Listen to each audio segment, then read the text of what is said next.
Quando eu tinha por volta de 17 anos, passei a ficar muito doente. Meus pais me levaram a vários médicos, mas nunca descobriram a real causa da minha doença. Um certo dia, a minha tia nos fez uma visita. Ela era espírita e disse à minha mãe que o meu problema, médico nenhum resolveria. Essa minha tia e a minha mãe me levaram até um feiticeiro, que vivia em uma casinha isolada da cidade. Ele vivia com a sua esposa, que era uma senhora de uns 60 anos de idade.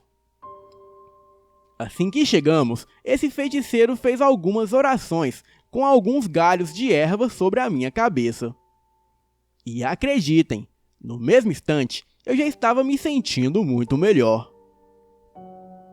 O feiticeiro disse à minha mãe que haviam feito um trabalho de magia negra para outra pessoa, mas de alguma forma esse trabalho pegou em mim.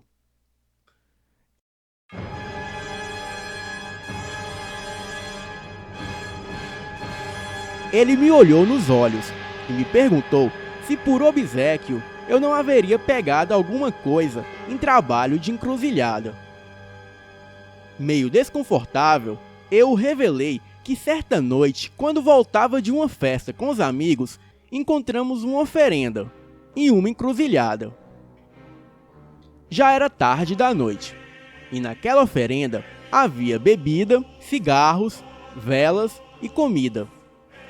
Então, para impressionar os meus amigos que eu era corajoso, eu peguei os cigarros e fumei ali mesmo. Nenhum deles tiveram coragem de encostar em nada.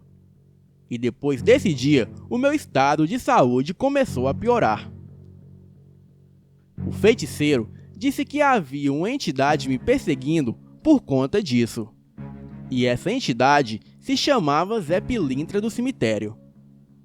E o único jeito de se redimir com ele era fazendo um trabalho espiritual de limpeza e devolvendo em dobro tudo que eu havia pegado dele. O procedimento era um pouco simples. Eu tinha que voltar mais 2 vezes até o feiticeiro para terminar esse trabalho. Então, fomos embora da casa dele. Era por volta de 8 da noite. A minha tia havia deixado o carro estacionado perto de uma árvore, do lado de fora do terreno. Quando chegamos até o carro, não pudemos deixar de notar que havia muita ossada de animais que estavam ali, embaixo da árvore. Bem, deixamos isso quieto e fomos embora. No outro dia, voltamos até o feiticeiro, com os itens que ele havia pedido. Uma galinha preta, velas, etc. Não me lembro detalhadamente do que levamos. Desta vez, a minha mãe esperou no carro. E somente eu e a minha tia entramos na casa do feiticeiro. Ele fez alguns procedimentos bizarros em mim, como passar a galinha viva no meu corpo. E depois de matar a galinha, ele passou o sangue dela na minha testa. E jogou um pouco do sangue da galinha em uma vela que havia ali. Mas ao invés da vela se apagar, a sua chama praticamente explodiu. Era como se o sangue do animal fosse gasolina. Bom, terminando o procedimento, ele disse que só precisaria voltar lá na próxima semana, com os maços de cigarro e algumas ervas, e eu ficaria bom. Saímos dali, e quando chegamos no carro, a minha mãe estava muito assustada. Ela contava que viu um boi enorme dentro do mato, escondido, a observando ao longe. E o mais bizarro era que os olhos do boi eram completamente vermelhos. Bem, entramos no carro e fomos para casa. Enquanto passávamos por um declive em uma estradinha de areia no meio do mato, aconteceu algo que jamais vou esquecer em toda a minha vida. No meio da estrada, passava um animal muito estranho. era de aparência monstruosa. Parecia um porco do mato gigante. Ele andava igual a um boi. Porém, a coisa parecia ter pés e mãos no lugar de patas. É difícil descrever a criatura, mas as suas características mais marcantes eram seus longos pelos negros e o seu tamanho gigantesco. O animal também possuía presas caninas afiadas, olhos vermelhos e um olhar de completa fúria e maldade. A minha mãe e a minha tia, que estavam no banco da frente do carro, puderam ver melhor. Essa criatura estava no meio da estrada, obrigando a minha tia a parar o carro. A fera passou na nossa frente, cortando a estrada de um lado para o outro e entrando para o mato. Nem preciso dizer que o nosso pânico foi tão grande que a minha tia acelerou o carro, passando com tudo pelos mata-burro na estrada. Quando chegamos em casa, ficamos a noite toda pensando o que seria aquela coisa na estrada. Mas enfim, isso acabou caindo no esquecimento. Os dias se passaram e eu já estava quase que 100% restaurado. Então, voltamos no feiticeiro para os procedimentos finais. Chegamos lá e o chamamos no portão. E para nossa surpresa, quem veio nos atender foi a sua esposa. Ela nos chamou para entrar e disse que ela iria terminar o que o seu marido começou, pois seria impossível ele terminar o procedimento. Bem, ficamos sem entender o que ela quis dizer com isso. E foi aí que ela explicou que o seu marido estava morto. Ficamos em choque com a notícia e a perguntamos a causa da morte. Ela disse que não estava mais atendendo ninguém para trabalhos espirituais,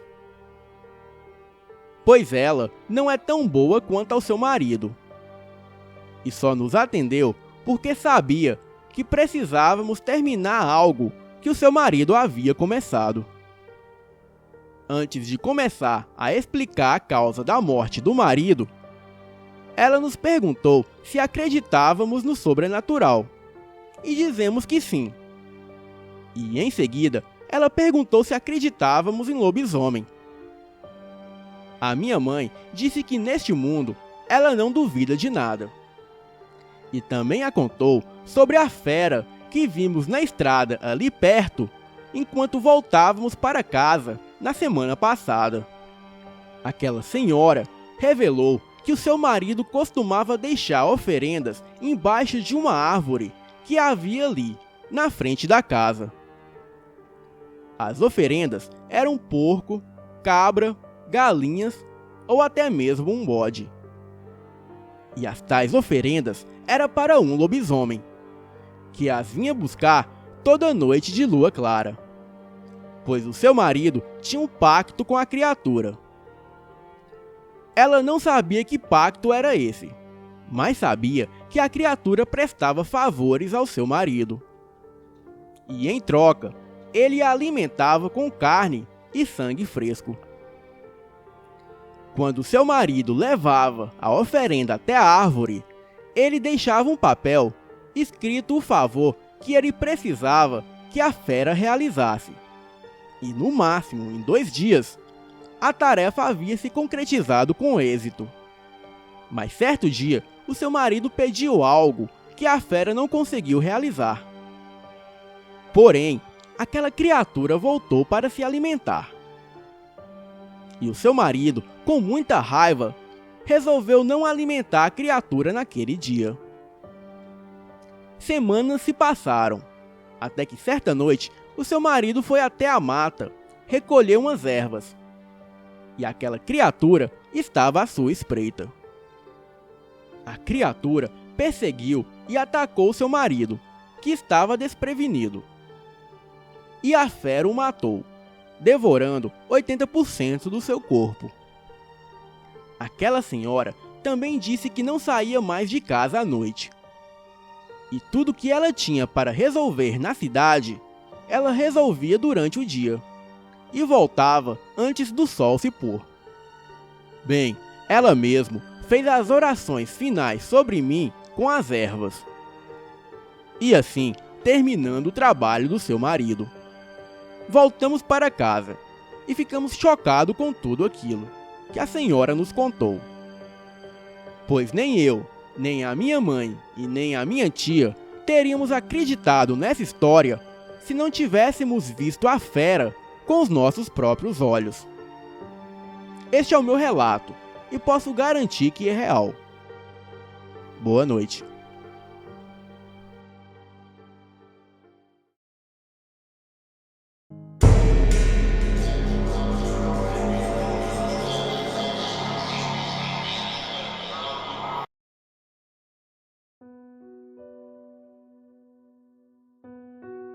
A minha família havia comprado um sítio muito antigo na cidade de Pinhal, do Sudoeste. Nessa cidade, corria uma história que a antiga dona da casa havia sido assassinada pelo seu ex-amante. Ela foi morta a punhaladas dentro de um dos quartos. E por este motivo que o sítio era assombrado. Bem, ninguém deu muita importância ao fato, pois achávamos que era coisa de caipira.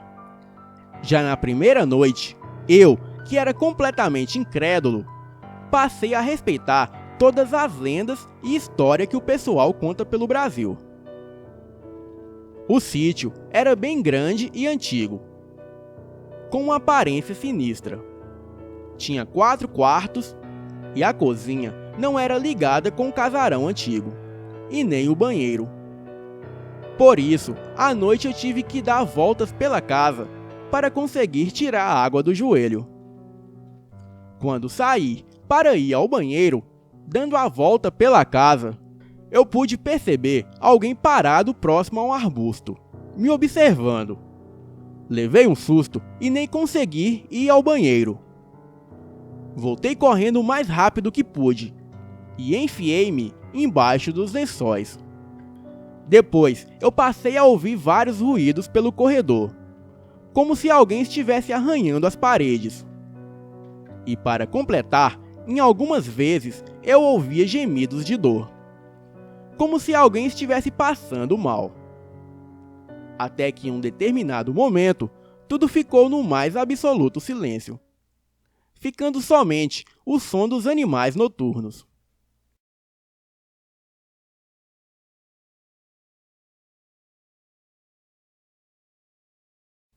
Quando o dia amanheceu, eu não contei nada para ninguém. E durante o dia, tudo estava correndo normalmente, na mais perfeita paz. E vez ou outra, víamos algum animal andando pelas árvores ou colhendo frutos no chão. Nada mais que isso. A tarde passou e a noite chegou novamente para o meu temor. Bem, terminamos as nossas tarefas. Tomamos banho, jantamos e ficamos conversando um pouco e fomos dormir. E por volta de 2 horas da manhã, eu acordei assustado novamente, com o mesmo barulho da noite anterior. Eu me tremia todo de medo. A porta do meu quarto estava entreaberta. E como não havia iluminação elétrica no sítio, a minha mãe deixou uma lamparina no meio do corredor. Sendo que isso fazia com que eu conseguisse ver se alguém passava diante do meu quarto. Em certo momento, eu percebi que havia alguém andando em direção ao quarto dos meus pais. Achei que fosse a minha mãe, e pulei da cama e corri para o corredor. Eu estava com muito medo. Havia um sofá velho no quarto dos meus pais, sendo que achei que a minha mãe deixaria eu dormir lá, já que esta seria a nossa última noite naquele sítio bizarro.